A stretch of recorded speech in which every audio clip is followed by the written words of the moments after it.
Почему твоя собака ворует еду, даже если не голодна? Дело не всегда в аппетите. Часто это инстинкт, привычка или способ справиться со скукой и стрессом.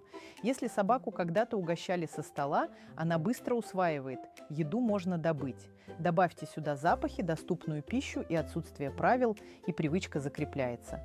Четкий режим кормления, достаточная нагрузка и понятные границы помогают решить эту проблему без наказаний.